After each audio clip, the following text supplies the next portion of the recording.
জানেন কি, কালী পুজোর আগের রাতে এক বিশেষ খাবার খেলে অমঙ্গল নাকি দূর হয়। হ্যালো, আমি সোমা।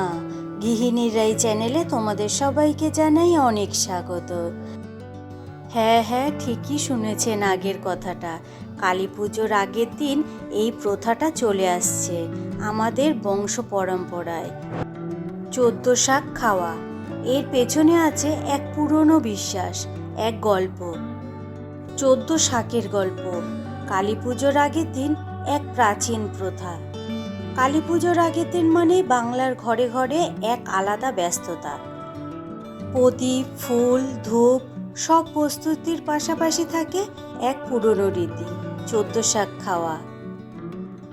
কেউ জানে না ঠিক কত পুরনো এই প্রথা, তবে আমাদের দিদা ঠাকুমারা বলতেন ১৪ শাক খেলে বছরের ১৪ দিক থেকে অমঙ্গল দূর হয়। বলা হয় দেবী কালী যেদিন অমাবস্যার রাতে মহিষাসুরের সঙ্গে যুদ্ধ করেছিলেন, সেই দিন ছিল কার্তিক মাসের কৃষ্ণ চতুর্থী। তাই এই দিনে ১৪ প্রজাতির শাক রান্না করে খাওয়া শুরু হয়েছিল মঙ্গল কামনায়। কেউ বলেন এই ১৪ শাক মানে বছরের ১৪ দিকের শক্তি, যাতে মা কালীর আশীর্বাদে দেহে আসে বল, মনে আসে সাহস, আর সংসারে আসে শান্তি। আগে গ্রামের দিদিমারা সকাল সকাল মাঠে যেতেন। যেসব শাক পাওয়া যায়, লাল শাক, পুঁই, কলমি, শাপলা, মিষ্টি লাউ পাতা, ধনে পাতা, সজনে শাক, হেলেঞ্চা শাক, যা মেলে তাই দিয়ে বানাতেন এই রান্না। ১ চামচ ঘি আর লবণেই হয়ে যেত মা কালীর প্রসাদ। আজও অনেক পরিবারে এই নিয়মটা চলে আসছে বংশ পরম্পরায়।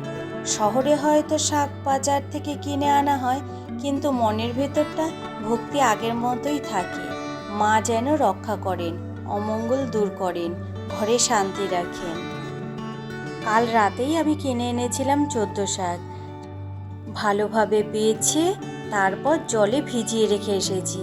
প্রচণ্ড মাটি থাকে তো শাকে, তার জন্য এখন ভাবলাম ঘরের কাজ যা যা আছে তা সেরে নেওয়া যাক, তারপর করব রান্না। একেবারে স্নান করে পুজো দিয়ে তারপর।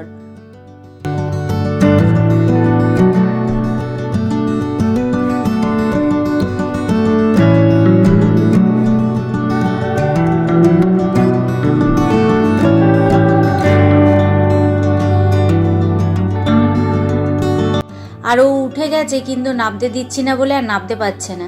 আমার জানো তো, ঘর মোছার সময় যদি কেউ ঘরের মধ্যে হাঁটাচলা করে না, আমার খুব রাগ হয়ে যায়। মনে হয় কি পায়ের ছাপগুলো যেন সব বসে গেল।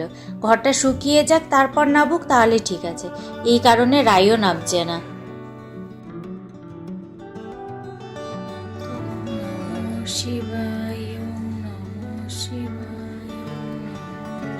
এগুলো ভিজিয়ে রেখে দিই, তাহলে না তেলটা কম লাগবে।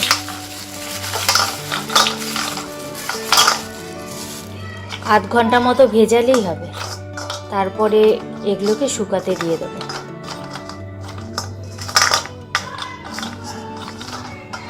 কি সুন্দর দেখতে না?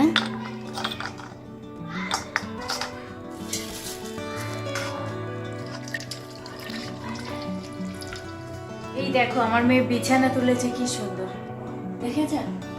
সব কাজ পারে কিন্তু করবে না।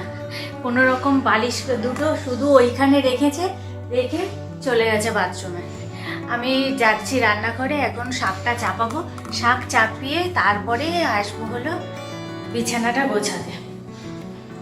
বালিশ দুটো শুধু রেখেছে, বলছে হয়ে গেছে আমার বিছানা তোলা। শাকটা আমি ধুয়ে টুয়ে জল ছড়াতে রেখে গেছিলাম, এটা ধুয়ে একেবারে জল ঝরিয়ে রেখেছি। জল ঝরেও গেছে, এখন শাকটা চলো চাপিয়ে। শাকটা করবো রসুন দিয়ে, তাই একটুখানি রসুন ছুলে নিচ্ছি। আর কালকে তোমার রান্না বান্না সব রয়েছে। রাই কালকে রাত্রিবেলা এসে খাইনি, তোমাদের কি বলেছি আমার না খেয়াল নেই এই কথাগুলো বলেছি কিনা। যাই হোক আরেকবার বলে দিই, কালকে রাই এসে খাইনি। ও আসার সময় কলেজ থেকে এসে তারপরে আবার পড়িয়ে একবারে বাড়িতে আসে, তো ওর খিদে পেয়ে যায়। তা ও রাস্তায় কিছু খায় না, বাড়িতে এসে একবারে খায়। কিন্তু কালকে ওর কাকাইয়ের সাথে দেখা হওয়াতে ওর কাকাই বললো খাওয়ার কথা, তখন ও রোল খেয়েছে একটা। ওই রোল খেয়েছে যে ব্যাস রাতের খাওয়া বন্ধ। রাত্রেবেলার কিছু খাইনি, কালকে তরকারি রয়েছে। তা তোমার এখানে আমি আজকে শাক করবো, ব্যাস শাক আর ভাত, আর কালকে তরকারি ডাল সব রয়েছে। এই বেলাটা এই দিয়েই কাটাবো, আর রাত্রিবেলায় কি খাই না খাই রাতেই দেখা যাবে।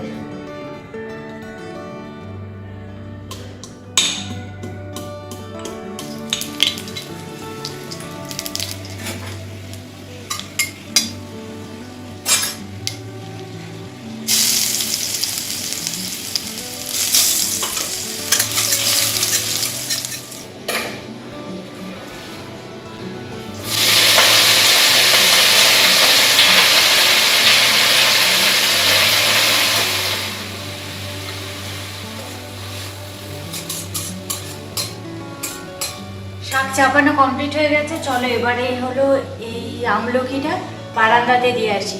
রোদ এখনো আসেনি, তবু একটু দিয়ে আসি। আর ওখানে রোদ আস্তে আস্তে তোমার সেই 2:30 2 2:30 এরকম বাজে।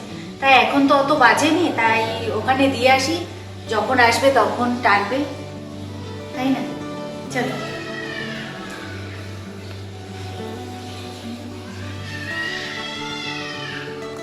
নিচে ঘরে বাচ্চাটা কি চিৎকার করছে।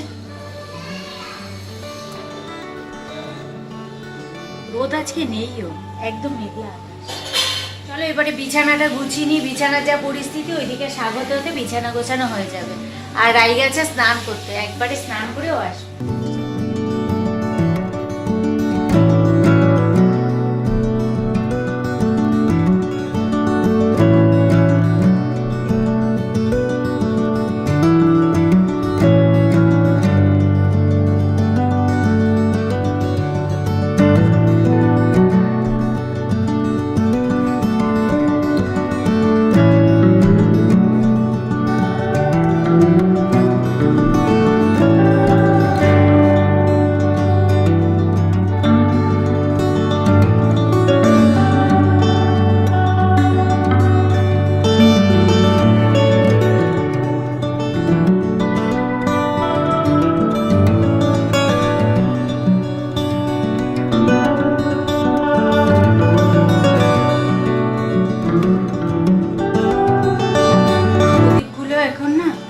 বাইরে একটুখানি শোকাতে দিই,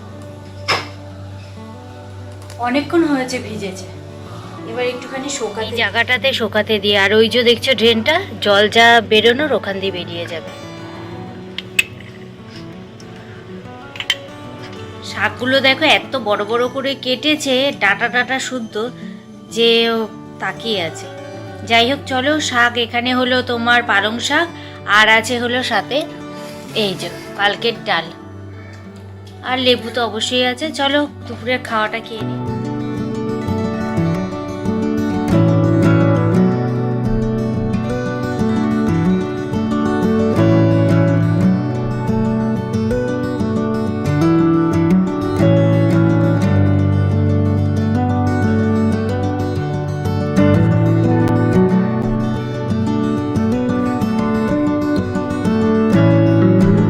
দাঁড়া, সব জায়গায় দিই, তারপর লাইট বন্ধ করিস।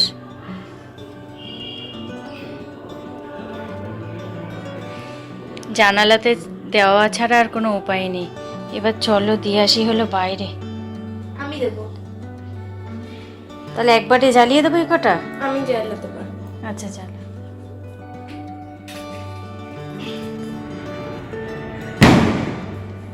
বাইরে দিয়ে। কোন বাইরে? ওই বাইরে? বারান্দায় আর কি, দরজাতে। ওই দিকে মুখ দিতে। ঠাকুর এসেছে মনে হয়। এখানে সামনের প্যান্ডেলটা কি সুন্দর করেছে। কটা দিচ্ছিস? আরো দিবি তো সব জায়গায়। এইটুকু জায়গা দিই।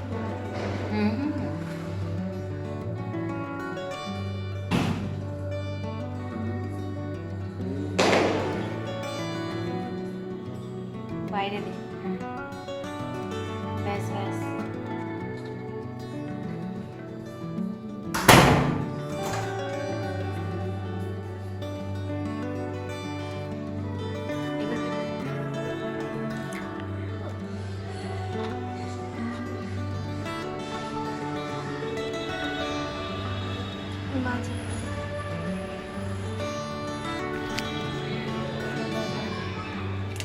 আজকে জানো তো মনটা আমার বড় খারাপ, আর খারাপের কারণ হলো রায়ের জন্য। সবাই বাজি ফাটাচ্ছে, চারিদিকে বাজি ফাটাচ্ছে, আওয়াজ শুনতে পাচ্ছ? ঘরে বসে দেখছি ওরা ছাদে বাজি ফাটাচ্ছে, কিন্তু আমরা বাজি ফাটাচ্ছি না, কারণ আমার মেয়েটা হলো বেশি ইয়ে করে মানে ইয়েটার বাদ বসে ইয়ে করে মানে কি? আমার মেয়েটা বেশি আর কি পয়সা সেভ করে, বলে কি বাজি ফোটানো না তো ওর টাকা জ্বালানো। ওর থেকে বঞ্চ খাবো কাজ করবো। ওর শুধু খাওয়া ছাড়া কিছু, সারাদিন ফোনে খাওয়া দেখবে আর সিরিজ দেখবে। আর যেটা আমার গায়ে লাগবে সেটাই তো আমি করবো। দেখো আজকের দিনে তো সবাই বাজি ফাটায়, কিন্তু ও বাজি ফাটায়নি। ও বাজি না ফাটাক, আমি ফাটাতে পারতাম। আমি ওকে বললাম রাই বাজি নিবি না, বাজি নিবি না, সারাদিন তখন নিজেই পটাকার মতো থাকতে রয়েছে, আবার এমনি বলছে বাজি কি ফাটাবে। না বাজি নেবো কিসের জন্য, বাজি জ্বালানোর থেকে টাকা পুড়িয়ে দেবো, তা সেটাই কাজে দেবে। বাজি ফোটানো আর টাকা ফোটানো হয়, বলো বছরে একটা দিন সবাই ফোটায়, সবাই কি তার মানে এই বিচার করলে কি আর হয় বলো?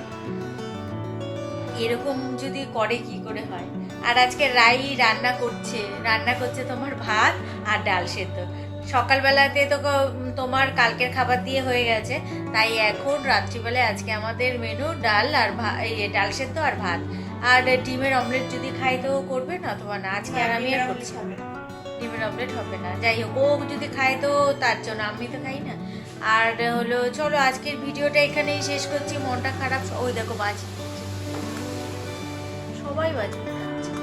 নিজেই ফেটে যাও ফট করে। একেবারে বদ হয়ে জানো কি রে, এই দেখো আজকের দিনে এই যে হাই গাইস, শুয়ে আছে দেখেছে। আর হলো সবাই বাজি ফোটাচ্ছে, আমরা একটু ছাদে গিয়ে বাজি ফোটাতে পারতাম। আগের বার বাজি ফোটাতে পারিনি, কষ্ট হয়েছে, এবারও বাজি ফোটাতে। আজকের ভিডিওটা তাহলে এখানেই শেষ করছি। তোমাদের যদি ভালো লেগে থাকে তাহলে প্লিজ একটা লাইক, একটা কমেন্ট করে দিও, আর সাবস্ক্রাইব করে আমার পাশে থেকো। তাহলে চলো দেখা হচ্ছে তোমাদের সাথে অন্য কোনো দিন অন্য কোনো ভিডিওর সঙ্গে। চলো আজকের মতো তাহলে টাটা।